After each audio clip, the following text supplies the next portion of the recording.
Please go ahead. And I'm going to turn the chair over to Bob, just in case, me being away from home and on Wi-Fi. So Bob, I'm turning this over to you right now. Okay, so I'm calling the Finance Committee meeting to order at 2:01 p.m. On July 1st, 2025. It's a virtual meeting, so people can attend via Zoom or via telephone. If you have any technical problems, please contact Athena. The first order of business will be to go around and make sure everyone can hear and be heard. So I will just go around and look at people on my screen. Councilor Haneke, Present. Kathy, I'm here. Andy, Present. Bernie, Present. Tom, Present. and we're waiting for Alicia has not joined us yet. So everyone who's here can be heard. So the first item on the agenda is public comment. If there are any attendees, actually the only attendee is Lynn. But if anyone wants to make public comment, please let us know by raising your hand. And I don't see anyone. Actually, we don't have anyone in the audience, so maybe I'll do public comment. I'll postpone it to a later time. I see how both Holly and Melissa are with us. I guess we wanted to go through the third quarter budget report. And I don't know, Holly or Melissa, if you have something you would like to present to us. I mean, we've obviously got the memo in front of us, but if there's anything you wanted to kind of point out, please do so now. Okay, so sure, I'll start if you like. So the budget report was in the packet a couple months back. So we are basically on target for both of our revenues and our expenditure projections. Revenues have come in better than anticipated in a few categories. The same spot as the last couple of years. Investment income is doing better than expected. Now that the Jones Library project is set to move forward and that the elementary school project is in full swing, those balances will begin to be reduced in the additional money that we have been able to invest due to some of the stalled capital projects. So I would suspect in FY26, you will see that number begin to come down. Those projects are moving forward. Money is being utilized. Again, there is still, we have the, oh, my brain just lost the word. Stabilization funds. We still have stabilization funds and healthy balances there. So I think that investment income will be up compared to what it's been 10 years ago. But I think that the trend of the last couple of years of getting very, very high returns on investments will begin to decline.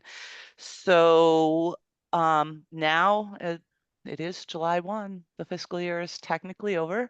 I can't really do projections, in terms of free cash. There are still some outstanding things that we need to work at. But I can say that, the fiscal year will end fine. We will have healthy balances.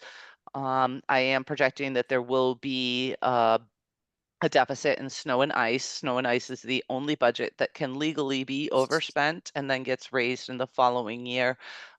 Right now, preliminary estimates, I believe about 130,000 we were overspent on snow and ice this year. And not that it was an exceptionally snowy year, but I think it was more along the lines of the timing of those storms. So we do have a deficit in snow and ice, which we haven't had in several years. So those are really sort of the only things I have of note.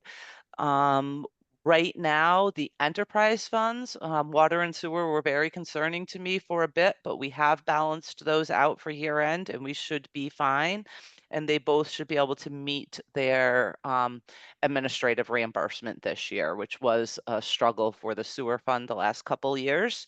So we're in good shape there. Solid waste fund has come out. It appears that they will, come out looking good for the fiscal year end as well. So I'm just going to open it up to any questions. If anybody has anything specifically that to question or comment on, I'm going to open it up to you folks now. Melissa, did you? Well, wanna I say just something? wanted to, I just wanted to sort of remind folks that in the third quarter, and I assume that we'll see in the fourth quarter that we had put some, we had spent some ARPA funds on health insurance. So while the health insurance is increasing and did increase mid-year for the retirees for this year, there is a surplus in that expenditure line that we expect to fall, you know, to free cash for the end of the fiscal year, and that was anticipated. And so I just wanted to remind you that that will be coming in the next couple of months. And then also, I wanted to say that I don't believe it's reflective in the Q3 report, but in the Q4 report, we had some issues in fiscal 24 regarding solid waste and the a interpretation of the solar agreement, which caused us to get a really small solar agreement rent payment in fiscal 24, which was challenging to manage, and we had to reduce our revenue estimates for fiscal 25 in order to make sure that we were all in alignment about what kind of funds we were going to get. So we have got that agreement back on track where all parties are in agreement about that.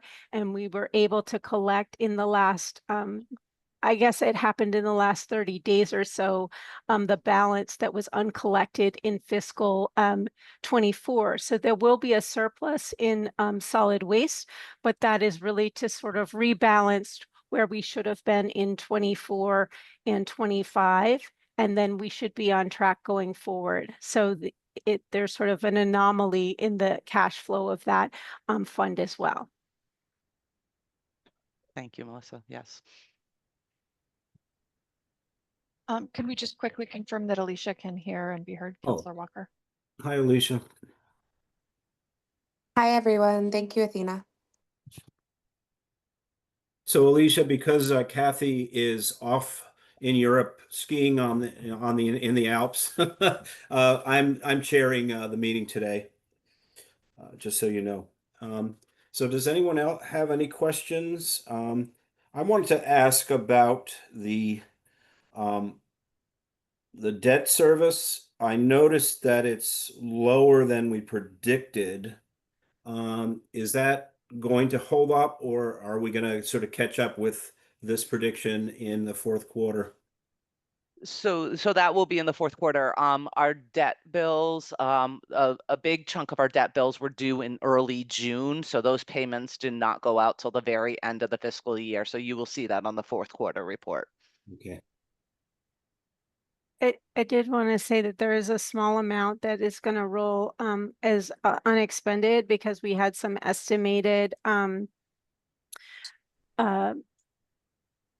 pay downs that we didn't end up borrowing for the library until this fiscal year or until last fiscal year because we're now in fiscal 26. But so I believe there's a few $100,000 that we were unable to, that we had budgeted for that we did not spend that will roll over for fiscal at the end of this fiscal year due to like we anticipated borrowing earlier than we actually did. Mm-hmm. Okay. Councilor Haneke? Yeah, thank you. Could you just give us the amount of ARPA funds that was booked into the employee benefits line? I know the report talks about it, but we've never really stated how much was booked into that line. So as we look towards the closeout and that, I'd like to know what the number was. Okay, I believe that amount was already mentioned, but it is approximately 3.8 million. I can find the exact number. I think it was 3,808. 3,808,000 approximately. I'll Okay, get the exact that is number. close enough. Okay. I'm sorry if I missed the number. Yeah, I know it was somewhere along the lines. I just cannot remember when. It maybe was in the last report. I'm not sure, but about 3.8 million Thanks. health insurance. And, whoops, Bob, can I just follow up on that? Kathy? Okay, so if I'm looking at the line, the quarterly employee benefits for the last quarter, will they run at about, I don't know what they will run at. So if that 5.1, do you expect it to end up with 3.8 or something more? Because I know last year we ended up with a surplus on employee benefit line because of vacancies. So I'm just expecting that in addition to the 3.8 ARPA on the benefit line, right now it's at 5.1. So I know that's going to go down because we don't have fourth quarter benefits yet. So again, Holly, I'm not looking for an exact number, but last year when we closed out the year because of vacancies, we had some excess and we also had some excess on benefits. I mean, excess beyond what we had budgeted. So I don't know whether you have a sense of that right now. I mean, I don't have an excellent sense of it right now. We are still, I believe yesterday, they processed May's health insurance and June's health insurance will be processed in the next week or so. So there are still another month's health insurance bills that we do need to pay to come out of FY25. It will be, I would say, somewhere between the 3.8 and the 5.1 at this point. I would guess that there would still be, at least likely a couple $100,000 of savings there as well. Because there were, again, several vacancies during, a lot of FY25. So there will be some additional funds beyond the 3.8, I would suspect, that will be saved. But I can't commit to a number right now. That's Like I okay. said, we've got one more month of health insurance bills to process in the next week or so, and then I'll have a better handle on that. And I think it's a safe estimate to put it between the two of them. Yeah, non-committal at the moment. Give me another week or two. So I see Mandy's, I have a couple of questions on other lines, but Mandy, you go. You can go. Mine's moving on to a different line, so you can go. Okay. So if I go on the revenue lines, or where we're running higher than expected, that I don't think it'll end up being any lower. I'm looking at tax revenues, so the excise taxes and the other ones. So I'm reading those correctly, right? I mean, excise taxes, if anything, will be a little bit higher when we see it end of year. And the same with hotel and meals tax. I'm clearly what I'm trying to do is do rough estimates in my own mind of what this all looks like after you close out the whole year. So I saw Yes, that there on will definitely investment income was another one where I understand it won't be like that next year, but right now it's not going to go lower because we have earned that income. Yeah. that's correct. So That is correct.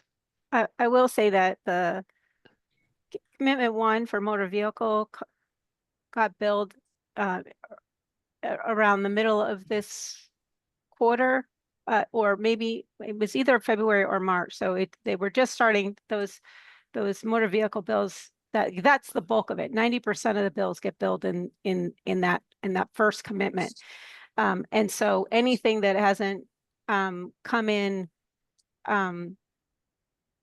for the third quarter will likely come in for the fourth quarter, and then everything after that is this trickle cleanup that the DMV does. So like commitment 1 and 2 have been out. So my assumption is that you'll see that it sort of spikes either in the second or third quarter depending on when that commitment 1 goes out. Thank you. Mandy. Thanks. You mentioned the Public Works Administration, construction and maintenance, and streetlights, traffic lights, equipment maintenance, whatever you're calling it. The DPW sort of lines are high and over budget due to higher utility costs, increased facility and equipment maintenance expenses. And I guess my question on that is they're over budget. Are you still expecting them to end the year over budget? And then I just looked at the budget we passed for those lines, and there's very little increase in those lines in the FY26 budget. So I guess my question is, how much over budget do you think they're going to be this year?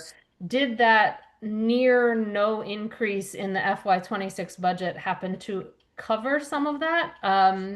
The construction and maintenance looks like it's the highway division maybe, and that one actually had a decrease in the FY26 budget due to a frozen position, so I don't know how you calculate that. But how concerning is this over budget given what our FY26 budget is, and are we going to be looking at that department being over budget again in FY26? I will attempt that one. And the long and short answer of that is yes, I would expect that the DPW lines would be very tight in the coming fiscal years. As was mentioned in the FY26 budget and has been mentioned in many of the budgets, the increase that we had was not even enough to cover salary increases, health insurance increases, our increased costs of pension and those planned increases that we knew we had to account for before anything else. And as mentioned in the budget, we were not able to increase any department's operating budget, really. So over the past several years, we've been relying mostly on vacancies in some of these departments to be able to cover it. So if your operating budget goes over, but you have a vacant position and your salaries are under, we're able to keep within the budget because of that. So what we do is we look at DPW sort of as a whole. People go from one division to another division. They may start working in highway, and then 6 months later they take a job in, the parks department, and they may go from the parks department to the streetlight department. So because of the changes in the shift in people there, and because sometimes some of those expenses may be related to more than one department, we look at it sort of as a whole. As a whole, I do not believe the DPW will be over. You will definitely see some departments over and other departments under. Snow and ice will definitely be over because there is not enough savings in the rest of the DPW to cover that, which is again how we've bailed ourselves out in other years when snow and ice was overspent. We were able to realize a savings maybe in one of the other DPW departments that would bail that snow and ice deficit out. We will have a snow and ice deficit, and the rest of the DPW departments will be very close with a very small surplus is my guess at this point. Again, there are still a few bills that need to be paid for the end of the fiscal year. Today is only the 1st. Everything does not stop on the 30th. There is still a lot of things that need to be processed, numbers that need to be checked, expenses that need to be reviewed and make sure that they're appropriate and things like that. So DPW will be very close. I do not suspect it will be overspent, but I suspect it to be very, very close. Surprisingly, this year, the water and sewer funds worked out better, and the rest of the DPW gave me a little bit more trouble this year, and it's usually the other way around. So I suspect that we will just basically see the snow and ice deficit, and that the rest of DPW will work out very, very close with a minimal surplus or overage, likely a surplus, minimal. So that is something that, again, we had talked about, that we were not able to increase people's operating budgets, and that is going to be a problem in the future. That is been a problem the last couple of years. That is a problem that is going to continue until we have additional funds to be able to, sort of true up those operating budgets to be able to cover everything. So if all of our positions were filled for 365 days of the year, we would not have those vacancies to help us out. That is definitely going to be an issue going forward and something that we need to address. Mandy, do you have your hand up on a second wish? Because I want to follow up on No, I DPW. will follow up on that one, Okay.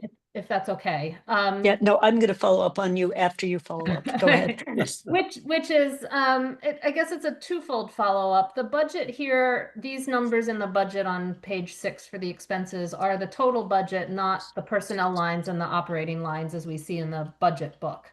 The budget book has, I guess it's called personnel services and an operating expenses and then total appropriation, and the quarterly reports come in with a total appropriation. And then the budget book, and you just said sort of, you use that total appropriation as summed together, even though they're split out personnel and operating expenses in a sense. But the budget book has them as personnel services and operating expenses, and it doesn't seem like the actuals in the budget book for FY 22, 23, 24, for example, change the personnel service line and the operating expense line, given what you just said about using personnel service vacancies for operating expenses. And so I guess what I'm trying to ask and find out is, how do we see how much operating expenses are actually being overspent and using those personnel services budget lines to get us a good idea as to essentially how under budget the operating expense line is out of the total appropriation in this quarterly report? Is there a report that can be run to show the operating expense budget versus the personnel services budget and what's been used? Or how do you account for when DPW runs out of operating expense budget in their street and traffic lights, because that's the one I've got up, and they've spent more than $99,650 and are using some of the 29,000 in personnel services for actual operating expenses?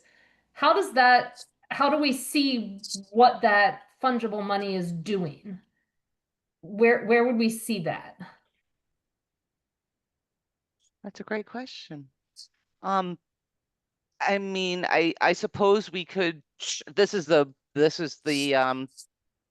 quarterly report that's been, used for several years, and I'm just recreating it. I guess we could look to change the way the quarterly report. It's just going to get very long and very messy and a lot more information, but we could change the quarterly report to show the two lines versus the single line. If that's something that the finance committee wants to see. It's just going to take a little more time to put these together, but it can be done. Our Munis reports show that. I could send a Munis report that all this data kind of comes from, that we use to punch into here. There certainly are other reports that can be done or run. It's just a matter of figuring that out. So I'm seeing, Mandy, I'm just seeing both. Yeah. Can I just follow up? So in the budget book, the actuals, do they do that adjustment? Because it seems like they don't. When you look back at a budget from FY 23 to this year's budget book that shows actuals in FY 23, the personnel services numbers tend to stay about the same, and you don't see a lot of that shifting into operating expenses. So do you correct there, or yes, absolutely. or not? Yeah. Those actuals are actuals. They are For what those was lines. spent in that year for salaries and what was spent in that year Okay. for operating budgets. So the prior years, the ones that are actuals, absolutely are within the proper categories. Okay. Currently right now, the 25 number is still a budget number and the 26 number is still a budget number, but all of those actuals are within the correct categories. Yes. Okay, so Absolutely. that is, if I don't care about the quarterlies, if I care about seeing it sort of as it goes, the the end, budget yep. book does put that in there that way. Absolutely. Thanks. I see both Melissa and Paul's hands went up on that, so I have a slightly different question again on DPW. So I was just gonna say DPW in particular is,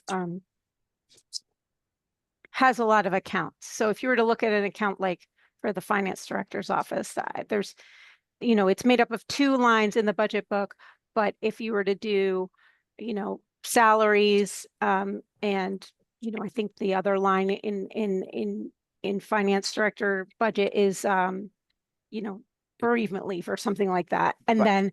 then below that, there's like 2 or 3 lines like office expense, like training or Training. conference and travel. Like that's it. That's all there is. It's just 5 lines.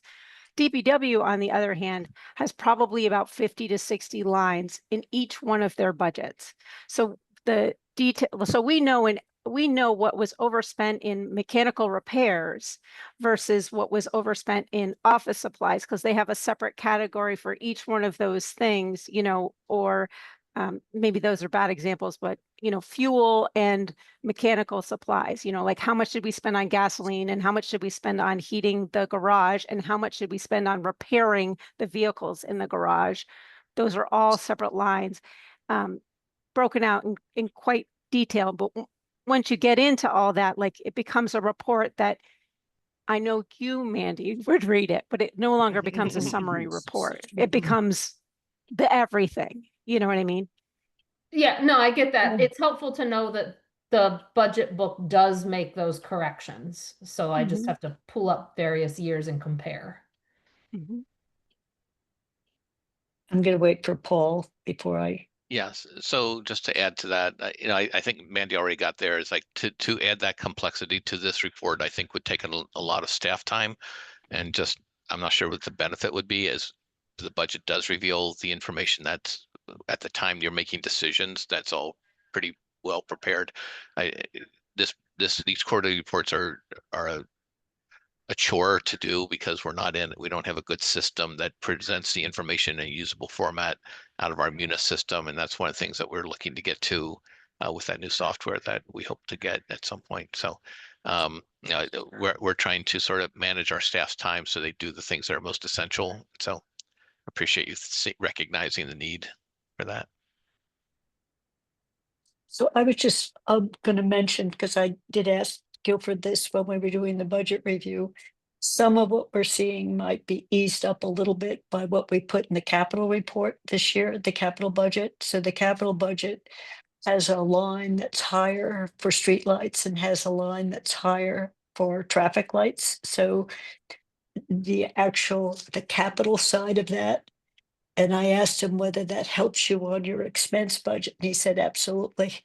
So it's, it may not adjust for all of what we're seeing as overage, but some of it is the actual purchase of, I'm going to wing it, light bulbs and, the poles that go up, that get knocked down regularly. So some of that moved into lines that are either higher or didn't exist at all before.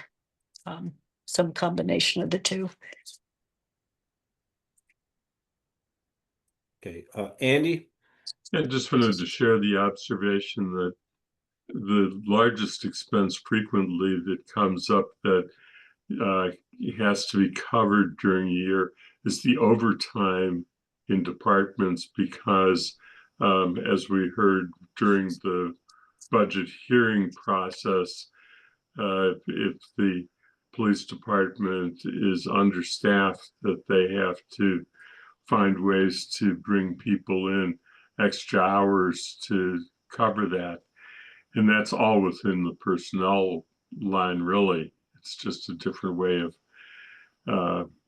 ideally we'd want to be a fully staffed department and not have to ask our employees to work additional hours, which has financial consequences beyond. So we just need to recognize that the biggest expense is probably still covered within personnel. I had a question about the education expense line, the elementary school. First of all, it's only at 67%, whereas I'd expect it to be a little bit higher. And I mean, it's not off. I mean, basically, I assume their expenses in the July and August are much lower than they are in September through June, but it does seem a little bit low. And then I don't understand what the 896,000 of encumbrances are in the elementary school budget. Can you please explain that? Okay, well, I'm going to take a little stab at it, but the elementary school budget is really up to the elementary school on how that gets broken out. So at the time, there were $896,000 worth of expenditures, worth of purchase orders outstanding. The elementary school does purchase orders for almost every expenditure. So those expenditures, or I'm sorry, those encumbrances of 896,000 are more than likely things that have been ordered, purchased, done in, February, March, but they just hadn't been paid for yet. Okay. And then the other thing I can guess, again, I don't manage the elementary school budget on a day-to-day basis. But the other thing that I can guess with the elementary school budget, and the reason why that percentage might be slightly lower, is because with the elementary school, with teachers in general, schools in general, there's different ways that they get paid.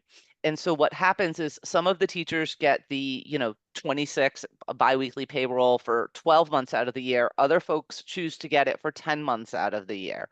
So there is usually in June a very large payroll expense, which covers the they call it the balloon payroll, and it's like the remainder of the payment that they would have received over the summer. So that last payroll of the fiscal year is always much higher because of the way that the teachers get paid. So they're always going to be showing a little bit behind because of the way their payroll systems work out.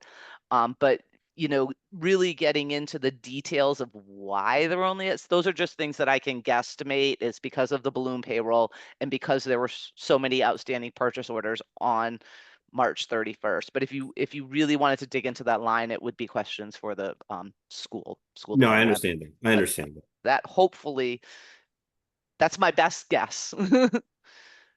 No, it makes sense. Any other questions? Didn't you have another one, Bob? I'm sorry. I think I only addressed one. Didn't you have a second question? Well, well, it was basically you answered both of them. I was wondering Okay, the encumbrance and the 67%. and then the facts that they're only at 67%, which again, I would expect them to be about 70% based on the school year. So, assuming their expenses are much lower in July and August. So anyway, it's not far off. Any other questions? Okay. Well, I do want to thank you for getting us the third quarter Really? report very much. And I realize it came in the first week of May or thereabouts, and that was very much appreciated, although some of us failed to see that it was there, but it was great. It was great to get it. Yeah, it's very helpful to see these reports. So I guess we can let me see if there's any other people in the audience. Okay, there's one other person. So maybe we can move on to the next discussion of, so what are we going to do with the surplus that we have, the free cash that we have? Is that what you wanted to talk about, Kathy? Yeah, so Kathy put this, what does that mean, capital on it. And so I had two things that I thought would be worth discussing without truly discussing. One was Melissa had mentioned to me the potential or to think about. We have a capital reserve and we've got a DPW building that we're hoping that we would move toward building it, not just talking about it. And would we want to grab the capital reserve money for DPW as a building. And I thought that was a really good idea for a whole host of reasons. One, we're carrying a lot of reserves and people are paying attention to it. And we keep saying we're saving it for the buildings. So Paul, it does depend on, we don't have a committee yet, and then the speed at which we would start to be able to draw down. But I thought it clearly won't pay for all of the DPW building, but it would mean that what we budgeted in the 5-year capital plan would be less because some of it would be paid from the capital reserve. And since the fire department now is out in some future land, I thought starting to talk about, so that was one item that I thought, is it worth discussing now or can we just wait? The second is at the request of the Finance Committee, the Joint Capital Planning Committee started a discussion without reaching conclusions on if there is surplus capital, what might we think were areas to spend it on, so that when we see the closeout, Holly, at the end of the year and it's certified, that we've already had some discussion. And during the JCPC discussion, it was roads, potentially thinking about the middle school roof and vehicles, where those were the three, not necessarily in whatever order. And on middle school roof, the discussion was the accelerated repair part of the roof was for the classroom side of the building, but the rest of the roof that covers the pool, the rec department, the auditorium wasn't part of it. So that, and those are the town, heavily used town side. So, but that's as far as we got with having that discussion. So I thought those two items, we could start a discussion on the Finance Committee, and I'm not sure which order, on where we might. And then the only other one was, and this one can be out in the future, the FY27 capital budget right now, with everything listed underneath it, is in a pretty severe deficit. And at some point, do we want to say which of the items on that are not urgent? So one of the things I was doing, DPW's capital debt service starts to come on if we start to build the building. So those are really the two things I had in mind as an initial discussion to get the committee's thoughts without trying to reach a conclusion. And that was the entire line called capital. And why did I put it on? Andy? Yeah, Kathy, thank you for starting the conversation. And I'm glad that you mentioned roads, because I think that one thing that we do know from the information that we received through Jason Skeel's report earlier this year to TSO is how far behind we are on roads and what it's going to take to even begin to get us back, and the realization that as you repair roads, other roads are continuing to deteriorate because we live in New England. So that's one topic. The other topic that it came up in today's Gazette, for those of us who read the Gazette, was something that you're familiar with, Kathy, which is what's happening with the elementary school building, and are we going to get the reimbursements we were expecting to get from the Inflation Reduction Act for some of the energy features, and if those are going to not come through, as was discussed in this morning's newspaper, then we need to understand what the consequences and options are. So just one word on that, because I read the Gazette as all of you did. And since am I getting the Times earlier or before you? Anyway, when I'm reading now, the last thing I saw on the Senate side was they would be expiring in 2027. If they don't go out till 2027, we might be in good shape. So that's all, the might is in quotes around that, because as Paul is quoted in saying, we can't bill for it until we've spent it. And the spending it is the school is operational, and we're expecting that end of June or the beginning of July. So we would be in time if it's still on the books for submitting it then, Andy. So it's clearly at risk. And to the extent we were going to bill in a second year for the solar side of it, because we were going to split the two for a variety of reasons, the geothermal and the solar. The solar might be too late, but the big one was the geothermal. And that was what, Paul, you were quoted on as our geothermal number. Yeah. So he can talk on that more. Yeah. Yeah. Is it okay to jump? Yeah. So I think that that's accurate. We looked at the New York Times article as well today, and the 27 is an important year for us. It matters to us. Whether it's actually just solar or geothermal or not is another question. It's unclear what the House is going to do. So this is all really speculative.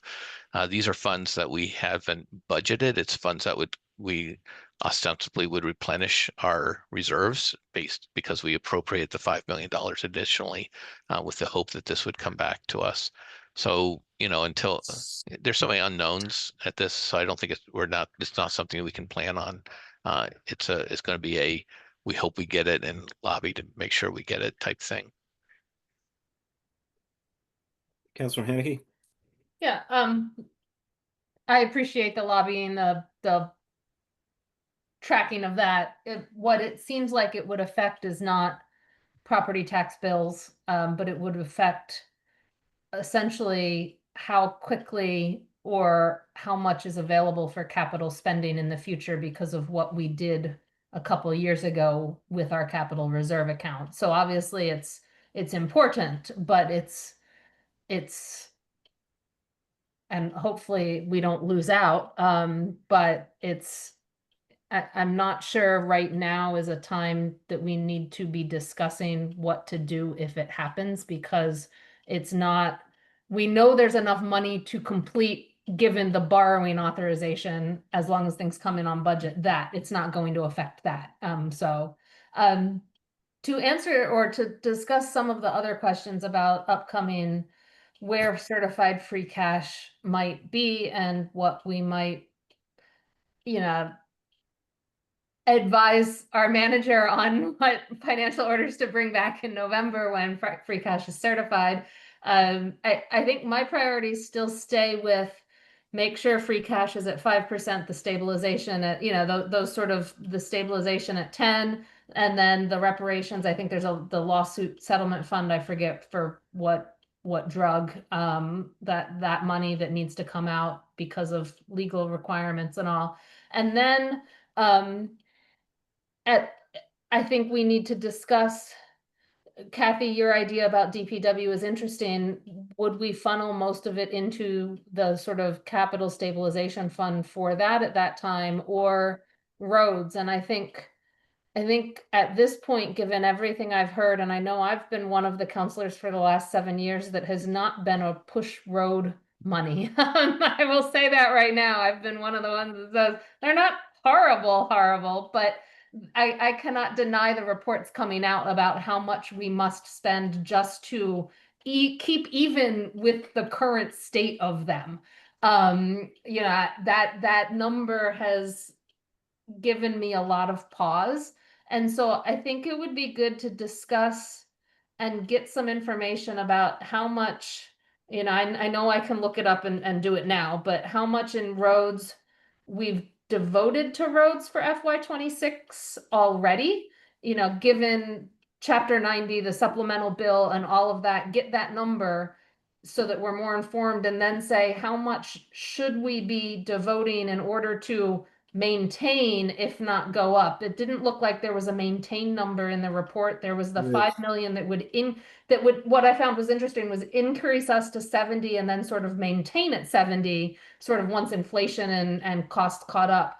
But there wasn't really one that would maintain at 62. And I'm not sure we want to maintain at 62, but if we can get that number, then maybe we can talk about how much we would need to sort of advise Paul on for if there's money in certified free cash after those other priorities to initially put to roads to aim for, are we going to aim for getting up to 70? Are we going to aim for getting up to 65? Something like that, and what those numbers are, to talk about those numbers, because I think that is an important thing. We are hearing more and more from more and more constituents. I know for a while the district councilors heard a lot, but at-large councilors didn't hear as much about roads, and now at-large councilors, I've seen myself get a lot more comments than I did in the last 6 years regarding roads.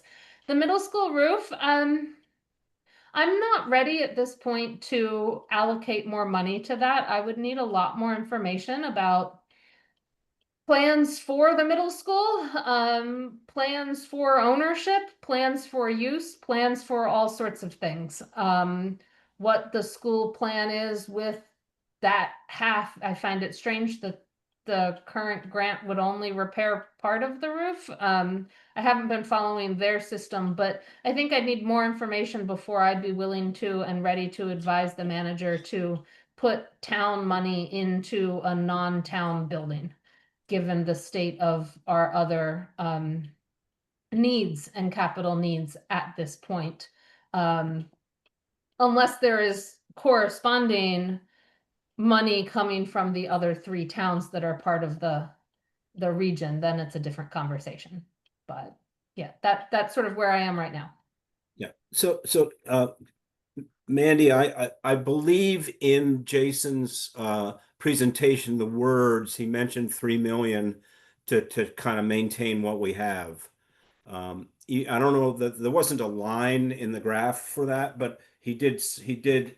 I remember reading 3 million was the amount we needed to put in above chapter 90 in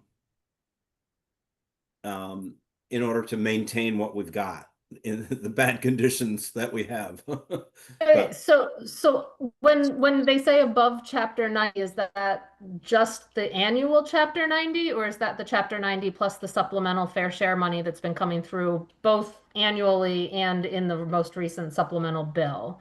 Because I had thought, I mean, it would be cleaner if those numbers are all road money, not road money excluding chapter 90. So I think we need clarification there. well, I And read, that's, yeah, I yeah. agree, but I think he was talking about town money in above and beyond chapter 90. But I don't know if it was included as supplemental or not. I don't know what detail he Well, and was. that's, that's been, I think, one of the issues, Paul, I keep raising this, that it would be nice to get a fix on how much chapter 90 plus the additional. So it ran 1 million in 2025. It was over 1 million, the two combined. In 2026, the number is not, we haven't seen it yet. So it's kind of like, it would be nice to put, we're up to 750 cash side for FY26, and just to get near enough to know we know what that is. And then is 3 million the target, or is it 3 million above all of that, would be something I would want to know. Yeah. I see Bernie's hand is up So too. Bernie? Yeah, I'm sitting here chuckling because I heard an interview with Bernie Sanders a couple of days ago where he pointed out that as a Democratic Socialist mayor of Burlington, he still managed to fill the potholes. And he thinks that those are important. So that's, that goes beyond David Plouffe's mandate that you can be as visionary as you want, but you have to pick up the trash and fill the potholes. I would like to have, I think it would be helpful to have a better understanding of what Chapter 90 money can go for, because there are strings attached. And we shouldn't go forward with the assumption that we can use Chapter 90 money to fill potholes and pave this and pave that. It would be helpful to know where those limits are and what the regional DPW will approve when you put in a request to spend the Chapter 90 money. So that you have a better idea of how much funds, local funds, town funds, have to be raised for what. We also need to keep in mind that there are certain macro impacts that we don't control that will affect how much we can do with the roads, and that is the price of hydrocarbons, which appears to be coming down. That's good news. The other news that's out there is that the number of firms that can, that are capable of doing this work, because we don't have a town crew large enough to do these larger paving jobs. We have to hire them out. It might be helpful, and I know we've talked about this, to have a chunk of change and a certain amount of money, and then write contracts against that extend out over several years, so that we have the resources tied up, and we know that we've got organizations that can do the work on the streets. I would also just keep in mind that we can create as many stabilization funds as we care to. At least DOR seems to think that. So it would probably be helpful to have a stabilization fund that was targeting the highway garage, and a stabilization fund that was targeting the new fire station, and make regular appropriations into those funds, rather than having a large lump of money, undesignated money, just sitting there, which invites people to speculate on how else you can spend it. So I always find the debate about roads interesting, because every town I've lived in, the roads were terrible. And sometimes were worse than others, but we do have to maintain. That's an asset, and we do have to maintain it. And it's a bit more difficult, I think, than what the average citizen might think goes into it. So those are my observations. Thank you. Paul, did you Yeah, want to? so I think the important piece here is that the council is saying we have our standard sort of allocation of free cash when it comes to you in November, whenever it is. But also what I'm hearing today is that, yes, roads is a high priority. And so we really want to, come to us with a plan for addressing roads with not only in the capital, but also with the free cash that we have available at the end of this calendar or fiscal year. So if I'm hearing you correctly, I think that that's a challenge and a plan that we would bring to you, and sort of show it where the money would come from, what it could be used for, those types of things that you've been asking for.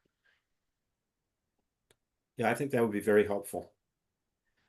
It's clearly weighing on the citizens' minds. Yep. And I think if we had a plan that we could all agree to, I think that would go a long way towards, right now people just see the roads and nobody's dealing with them, and they get worse and worse, and then they get angrier and angrier. Yeah, just to be, we do have a contract about to be, I'm not sure if it's been awarded or not yet, but for about $3 million worth of work this summer. Right. No, yeah, I know. It's, that helps, but we have a $40 million plus liability. So it's not gonna fix all the roads all the time. Right. So Kathy? I agree with that summary. And my other one I raised, and Bernie's kind of started to step back into that, is if we look at, I think the stabilization fund for capital was over $11 million or whatever the number is that I saw in the budget book. People keep looking at that for operating funds. And, so yes, 5% and yes, 10%, but then in addition, we've got, Y%, and it's a big number.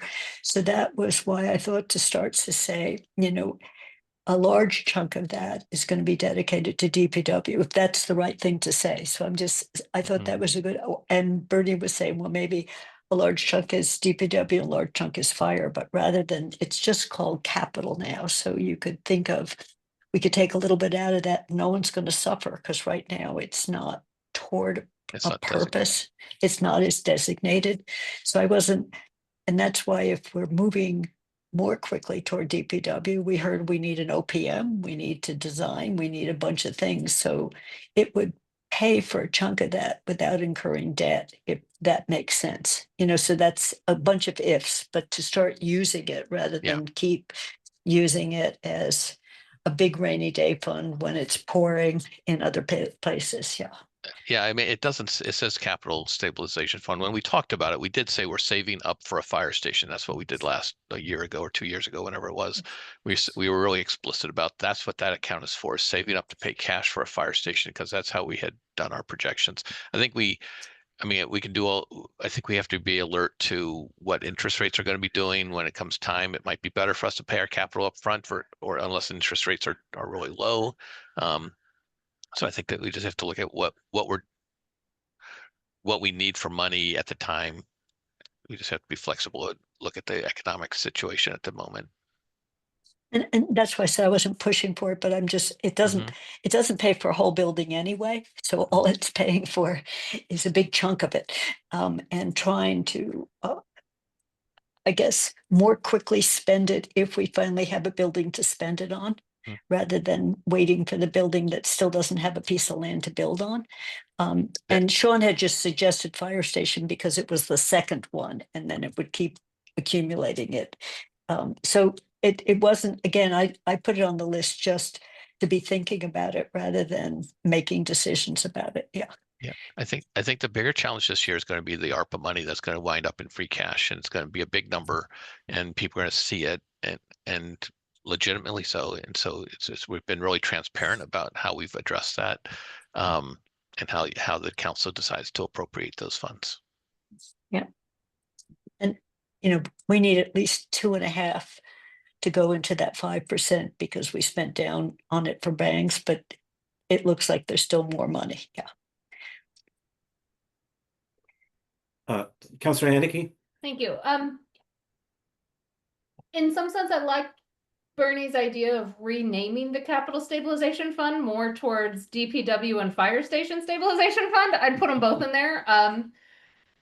Just to be a little more explicit that this isn't really roads and sidewalks either. This is building and 2 specific buildings. I don't object right now to Kathy's idea of potentially spending it down quickly and then maybe working on regenerating. I think I'd want to see the projections though, as we get closer to spending money, just like we've had in the past. Here's a couple of options. I think I'd want to see some projections on. I know the last set we had sort of had us using some of that to top up annual capital spending so that we could keep up with the annual capital needs too, as inflation goes higher and things go there, due to all of the debt service on DPW and that. So I think I just want, maybe it's a different set of projections when we get there if we're thinking spend that down now and not use it as a top up. But I think Kathy's suggestion is worth considering depending on where interest rates go, right? And inflation goes and all, it might be the best option. So I'm not objecting to it. I'd like to consider it. Yeah, I think Paul's comment on basically seeing what the situation is when we actually need to spend the money is the correct way to go. And then we'll make a decision at that point, what makes the most sense.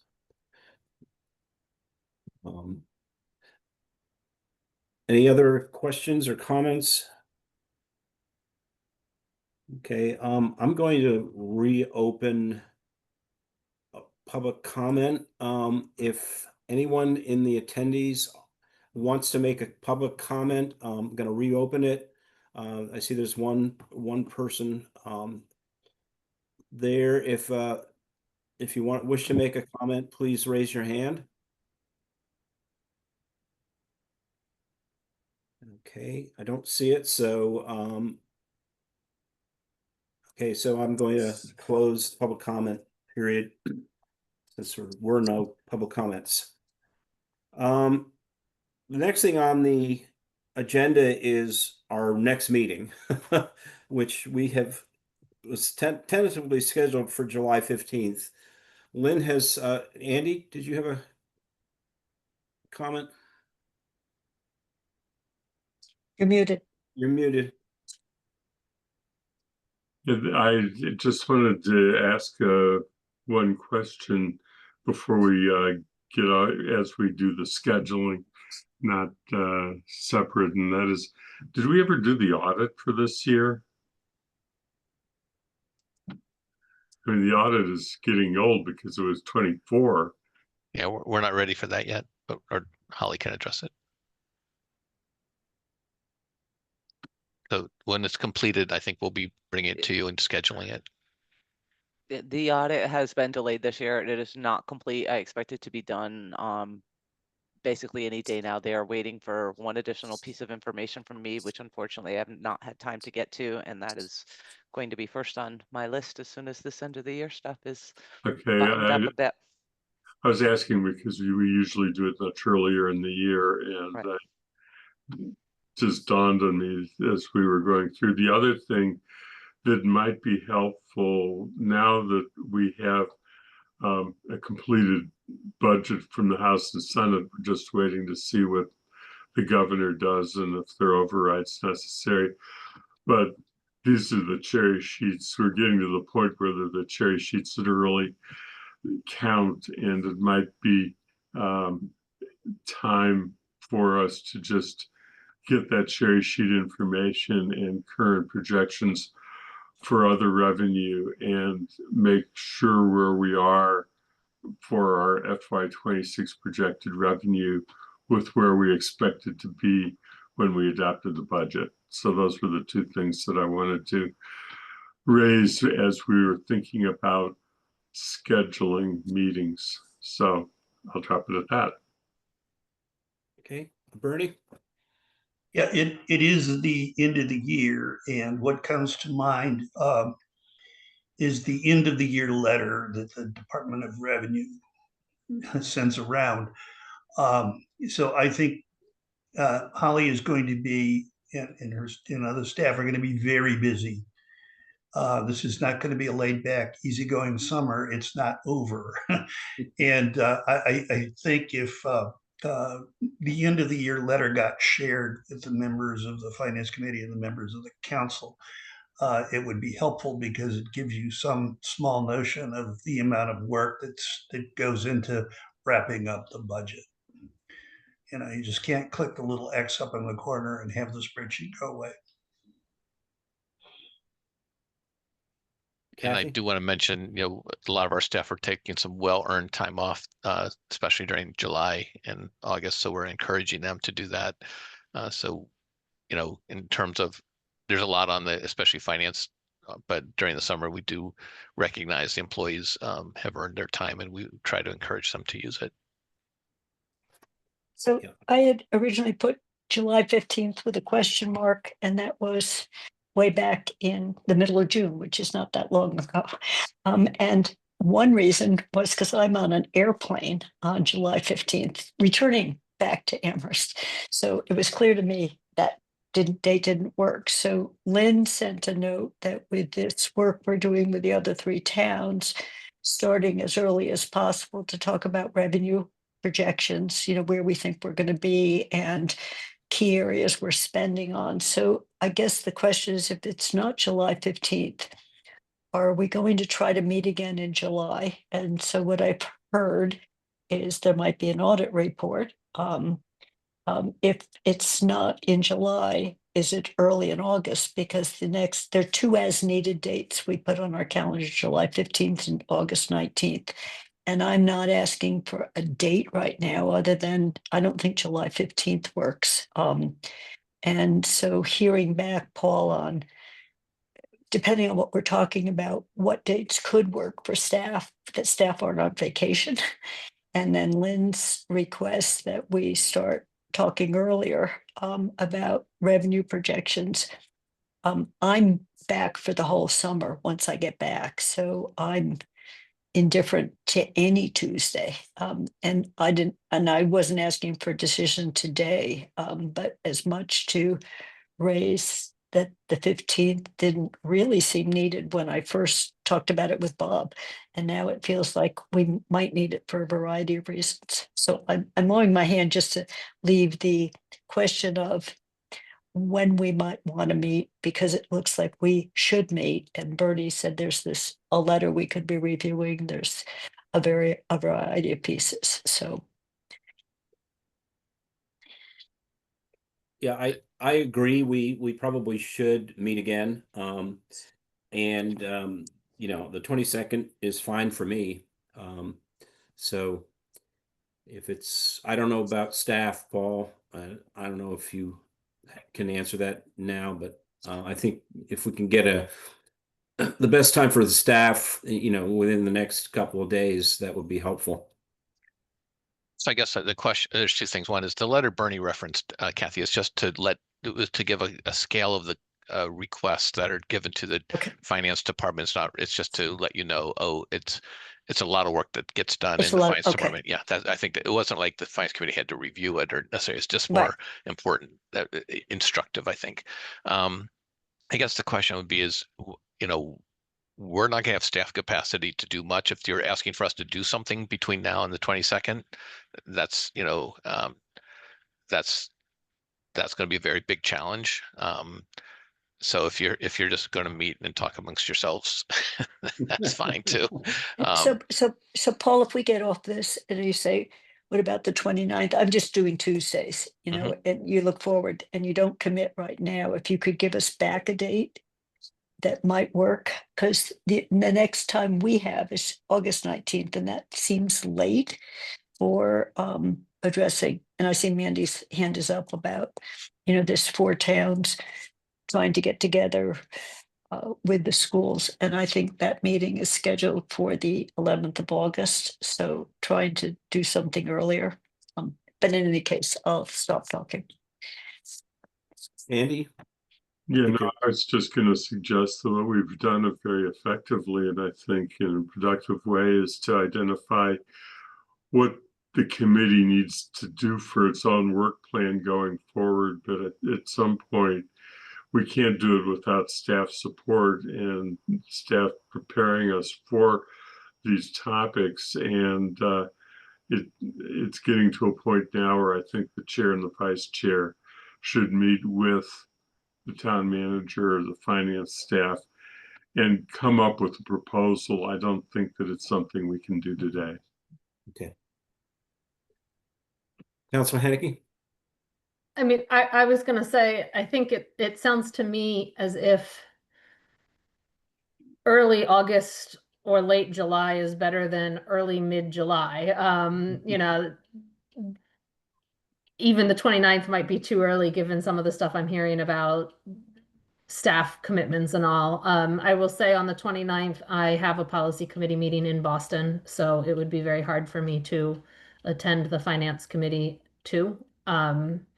Because it's not supposed to be a finance committee day. I was hoping to make the trek into Boston for the 11 a.m. policy committee meeting, but that makes it hard to get back in time. But I wonder if August 5th, which is also slated before that August 11th date, might be a good time. It would normally be, I think, one of our meeting days because we normally do 1 and 3. Yeah. I do think it might be important for finance committee to meet before August 11th if that meeting goes forward. Once we have an agenda for that meeting and maybe more information. So I think closer to that meeting date is also better because we might have more information from other elected bodies about what the agenda is or what they want to talk about or letters from them and things to actually discuss. So I would argue at this point for August 5th seems to me the better day of everyone we've talked about. But yeah, we can leave it up to Kathy and Bob to figure it out. Yeah. I think August 5th is a good date to shoot for. Okay.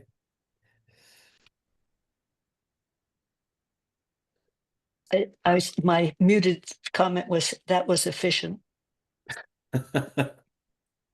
All right. So any topics not reasonably anticipated 48 hours in advance of the meeting? I think that's it then. I think we can then, I'll take a motion to adjourn. So moved. Second. Okay, it's been moved and seconded. I'm an aye. Councilor Hanneke, Aye. Kathy, Yes. Andy, Yes. Alicia, Yes. Tom, I concur. Bernie? Concur. All right, we're adjourned at 3:10 p.m. Thank Thanks, you. everybody. Thank you. Right.